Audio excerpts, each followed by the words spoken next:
நான் ஸ்கூலில் வந்து ஒரு below average student and mark கம்மியாக தான் எடுப்பேன். இது வரைக்கும் ரேங்க்லாம் எடுத்ததில்லை. பிஸ்னஸ் ஸ்டார்ட் பண்ணேன், பட் ஆனால் அது க்ளோஸ் பண்ணுற மாதிரி ஆயிடுச்சு. ஸோ நான் வந்து எந்த இடத்துலையுமே நான் வந்து விட்டு கொடுக்காம நெவர் கிவ் அப் தான் நம்மளோட இதுவே. அண்ட் இந்த வீடியோவில் வந்து நீங்கள் வந்து என்னோடய ரியல் லைஃப் ஸ்டோரி என்னெல்லாம் எப்படியெல்லாம் கடந்து வந்தேன்றதை உங்களுக்கு நான் சொல்கிறேன். பார்க்குற உங்களுக்கும் அது கண்டிப்பாக ஏதோ ஒரு இடத்துல நீங்களும் அது கனெக்ட் ஆகிற மாதிரி எங்கேயாவது ஒரு இடத்துல இருக்கும் அப்படின்னு நம்பி நான் இந்த வீடியோ போடுறேன். ஓகேங்களா? ஹாய் ஃப்ரெண்ட்ஸ், நான் உங்கள் ஸ்மார்ட் குரு. நம்ம என்னோடய ஸ்கூல் லைஃப்பை ரியல் லைஃப்பை வந்து நான் உங்களுக்கு எக்ஸ்பிளைன் பண்ண போகிறேன். ஸோ சின்ன வயசுலேருந்தே நம்மளுக்கு வந்து படிப்பு வந்து கொஞ்சம் பிலோ ஆவரேஜ் தான். இதுவரைக்கும் நான் ரேங்க்லாம் எடுத்தது கிடையாது. எடுத்த ரெண்டு டைம் வந்து ஒன்று பப்ளிக்கில் 10th, அப்புறம் இன்னொன்று வந்து 12th. இது 2 மட்டும்தான் ஆல் கிளியர் பண்ணி அதுதான் என்னோடய ரேங்காக நான் வந்து நானே என்னை அப்ரிஷியேட் பண்ணிக்கிறது. மற்றபடி எனக்கு வந்து ஸ்போர்ட்ஸ் தான். எனக்கு எப்போ பார்த்தாலும் எனக்கு வந்து ஸ்போர்ட்ஸ் மட்டும்தான் மைண்டில் இருக்கும். எதனா ஒரு கேம் விளாடணும், வாலிபால், கிரிக்கெட்டு, இல்லை பேஸ்கெட் பால், அது மாதிரி எதனா ஒன்று விளையாடிக்கிட்டே இருக்கணும் அப்படின்ற மாதிரி தான் என்னோடய தாட் எல்லாமே இருந்தது. ஸோ இப்போ ஸ்டடீஸ் வந்து எனக்கு கொஞ்சம் கம்மின்றதுனால என்ன பண்ணிவிடுவாங்கன்னா, கோச்சிங் கிளாஸு அந்த மாதிரி இதில் வந்து ஸ்கூல் முடிஞ்சோன்னே என்னை போட்டுருவாங்க. ஸோ எக்ஸ்ட்ரா கரிக்குலர் ஆக்டிவிட்டீஸே எங்கள் ஸ்கூலில் வந்து நான் படித்த ஸ்கூல் வந்து சேது பஸ்கரா, அம்பத்தூர் புதூரில் இருக்குது. நிறைய பேர் பார்க்குறவங்க கூட நீங்கள் என் செட்டாக கூட இருக்கலாம், என் பேட்சில் கூட நீங்கள் படிச்சிருக்கலாம். ஸோ இது ஏன் சொல்கிறேன்னா, எங்கள் ஸ்கூலோட பெருமையை நான் சொல்லணும்ல. எனக்கு தூக்கி விட்டதே என் ஸ்கூல் தான் முத. ஸோ அதனால தான் என்னடா இவன் படிப்பே கம்மியாக தான் இருக்குன்றான், ஆனால் ஸ்கூலு தூக்கி விட்டதுன்றான்னு நீங்கள் நினச்சிங்கன்னா வீடியோ ஃபுல்லாக பாருங்கள். கண்டிப்பாக உங்களுக்கு வந்து அது ஏன்றது தோணும். ஸோ என்னை வந்து இந்த 3:30 மணிக்கு ஸ்கூல் முடிஞ்சதுக்கப்புறம் என்னை வந்து கோச்சிங் கிளாஸில் போட்டுருவாங்க.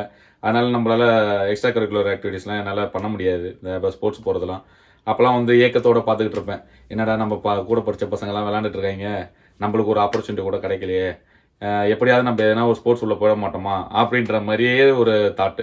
அப்போ இருக்கும்போது தான் எனக்கு ரொம்ப பிடிச்ச டீச்சர் யாருன்னு பார்த்தீங்கன்னா, ஸ்கூலில் எங்கள் பிடி மாஸ்டர்ஸ் தான்.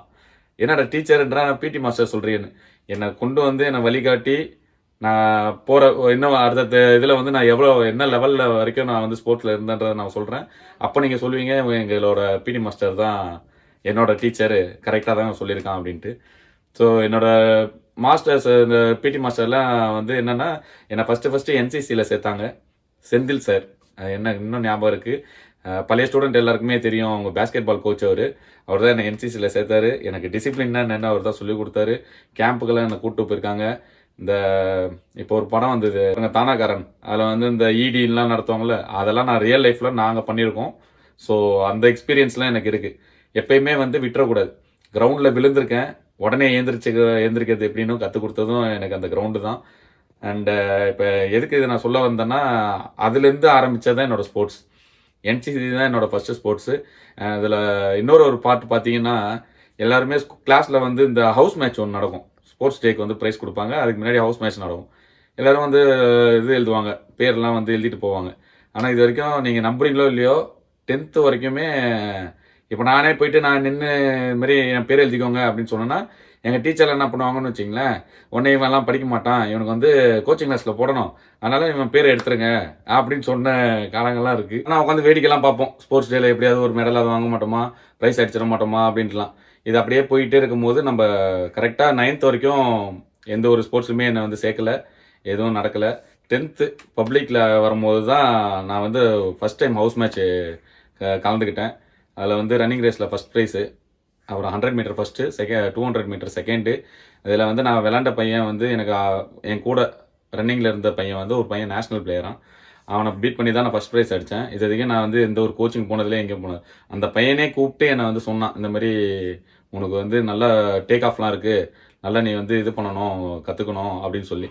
இப்படி போயிட்டுருக்க டைமில் தான் என்னை வந்து எங்கள் செந்தில் சார், சேம் அவரே தான், நான் போய் பேஸ்கெட் பாலில் சேரணும்னு போய் நான் கேட்குறேன் 9th படிக்கும் போது. பட் ஆனால் அவர் வந்து உனக்கு பேஸ்கெட் பால்லாம் செட் ஆகாது, நீ போய் ஃபென்சிங் சேருன்னு சொல்லி என்னை ஃபென்சிங்கில் சேர்த்து விட்டார். நிறைய பேருக்கு இங்கே ஃபென்சிங்னாலே என்னன்னு தெரியாது இந்தியாவில். நீ பார்க்குற உங்களுக்கு கூட என்னன்றது தெரியுமான்னு தெரில. 2 பிளேயர் வந்து ஸ்வாடை வச்சு, ஸ்வாடுனா கத்தியை வச்சு அவங்கவுங்க பாயிண்ட்டை ஹிட் பண்ணிக்கிறது, மேலே ஹிட் பண்ணுறது பாயிண்ட். ஸோ அதுதான் வந்து ஃபென்சிங். 2 பிளேயர் வந்து ஸ்வாடை வச்சு சண்டை போடுறது தான் ஃபென்சிங். ஸோ அதில் வந்து என்னை சேர்த்து விட்டார் அவர் தான். அங்கே வந்து எங்களோட பிடி மாஸ்டர் வந்து, நாங்கள் அவங்கள வந்து பிடி மாஸ்டர் சொல்ல மாட்டோம், அண்ணன் தான் சொல்லுவோம், சங்கர் அண்ணா. அவங்க கூட இந்த வீடியோ மேபி பார்க்கலாம். அந்த அண்ணா வந்து எங்களுக்கு அப்படியே ட்ரெயின் பண்ணி, ஃபஸ்ட்டு டிஸ்ட்ரிக்டில் ஆரம்பித்தது, டிஸ்ட்ரிக்டில் கோல்டு வந்தது, அடுத்தது ஸ்டேட் விளாண்டோம். ஸ்டேட்டில் கோல்டு, பிரான்ஸு, சில்வரு இது 3மே அடித்தோம். அதுக்கப்புறம் என்னை வந்து நேஷ்னல் ரெப்ரசன்ட் பண்ணுறதுக்கு என்னை கூட்டிகிட்டு போனார். நீ வந்து ஒரு நேஷ்னல் பிளேயரா அப்படின்ற மாதிரி நீ உனக்கு அந்த குவாலிஃபிகேஷன் இருக்குதுன்னு சொல்லி என்னை 2 வாட்டி நேஷ்னலில் நான் வந்து போயிருக்கேன். அதுவும் ஃபென்சிங்கில். பட் ஆனால் இங்கே நிறைய பேருக்கு அந்த ஃபென்சிங் தெரியாதனால அது அப்படியே அழிஞ்சு போச்சு. எங்களோட சர்டிஃபிகேட்லாம் சும்மா தூங்கிக்கிட்டு இருக்கு வீட்டுள்ள. எப்போயுமே நான் வந்து எங்கெங்கெல்லாம் எனக்கு வந்து ஆப்பர்ச்சுனிட்டி கிடைக்குமோ அதெல்லாம் நான் தேடிக்கிட்டே இருப்பேன். இதை ஏன் சொல்கிறேன்னா, மேபி உங்கள் ஸ்கூலில் கூட நீங்கள் உங்கள் பசங்களை சேர்த்து விட்ட ஸ்கூலில் கூட எதனா ஒரு ஆப்பர்ச்சுனிட்டி இருக்கும். நீங்கள் அப்படி தேடணும். இவன் படிக்கலையேன்னு மட்டும் நீங்கள் எதுவுமே சொல்லாதீங்க. லைவ் எக்ஸாம்பிள் நானே இருக்கேன். ஏன் சொல்கிறேன்னா 10th 12th மட்டும்தான் என்னோட ரேங்க் எடுத்த 2 இயர் அதுதான். இதை ஏன் நான் திரும்ப சொல்கிறேன்னா, எங்கள் ஸ்கூலில் வந்து சேது பாஸ்கராவில் வந்து ஒரு ஆப்பர்ச்சுனிட்டி ஒன்று உண்டு. அது என்னன்னு பார்த்தீங்கன்னா, இப்போ ஸ்கூலுக்கு வந்து லீவே போடாமல் வந்தாங்கன்னா அவங்களுக்கு ஒரு ப்ரைஸ் வந்து ஆனுவல் டேயில் தருவாங்க. ஓகேங்களா? நான் அது வந்து எனக்கு மைண்டில் ரெஜிஸ்டர் ஆயிடுச்சு. நான் எல்லோரும் தான் வாங்க போகிறாங்க. ஆனுவல் டேயில் வந்து டாப்பர் ஆஃப் டாப்பருக்குலாம் ஷீல்டு, அவார்ட்ஸ் எல்லாம் தருவாங்க. அதே டைமில் இந்த கேட்டகரியும் ஒன்று இருக்குது. சரியா, நம்மளோட ஆப்பர்ச்சுனிட்டி நம்ம இதில் யூஸ் பண்ணக்கூடாது. நம்மளுக்கு பிலோ ஆவரேஜ் நம்மளுக்கு தெரிஞ்சிருச்சு. அப்போ மற்ற இதில் வாங்கலாம் அப்படின்ற மாதிரி தான் நான் இது உள்ளே போனேன். பட் ஆனால் எல்லா வருஷமுமே எல்லா நாளுமே போயிடுவேன். ஒரே ஒரு நாள் மட்டும் மிஸ் பண்ணிவிடுவோம். என்னன்னு பார்த்தீங்கன்னா, அது போகி அன்றைக்கி தான் எங்களுக்கு வந்து ஸ்போர்ட்ஸ் டே நடக்கும். போகி அன்றைக்கி தான் நாங்கள் ஊருக்கு போவோம். நாங்கள் இது வரைக்கும் போகிக்கு நான் சென்னையில் இருந்ததே கிடையாது. ஏன்னா பொங்கல் எப்போயுமே ஊரில் கொண்டாடுறதுனால. ஸோ மற்ற எல்லா நாளும் நான் ஜுரம் அடித்தாலும் சரி, எவ்வளோ கஷ்டம் இருந்தாலும் நான் போயிடுவேன். பட் அந்த ஒரே ஒரு நாளால் அந்த ஒரு அவார்டை நான் மிஸ் பண்ணிக்கிட்டே வந்துட்டு இருந்தேன். 10th ஒரே ஒரு வாட்டி நான் வந்து எல்லாரையும் அனுப்பிட்டு நான் மட்டும் தனியாக வந்துடுறேன் ஊருக்குன்னு சொல்லிட்டு நான் போயிட்டு ஸ்போர்ட்ஸ் டே அட்டன் பண்ணி அப்போ தான் அந்த ஃபஸ்ட் ப்ரைஸ் அடித்தது. அப்போ அதே வருஷத்தில் ஆனுவல் டேயில் எனக்கு அந்த எல்லா லீவ் போடாமல் வர்றவங்களுக்கு ஒரு அவார்டு தருவாங்கன்னு சொன்னல, அந்த அவார்டை நான் வாங்கினேன். ஸோ இப்போ இதில் என்னென்னா, படித்தா மட்டும்தான் அவார்டுலாம் இல்லை. உங்கள் ஸ்கூல்ஸ்லேயும் எந்தெந்த ஸ்கூலில் நீங்கள் சேர்த்துறீங்களோ அங்கெல்லாம் எதனா ஒரு ஆப்பர்ச்சுனிட்டி இருக்கும். இதெல்லாம் தான் நம்ம ஆப்பர்ச்சுனிட்டியை நம்ம தெரிஞ்சுக்கணும். அதே ஜட்ஜு, அதே கெஸ்ட்டு தான் வந்து நல்லா படித்தவங்களுக்கும் கொடுக்க போகிறாங்க.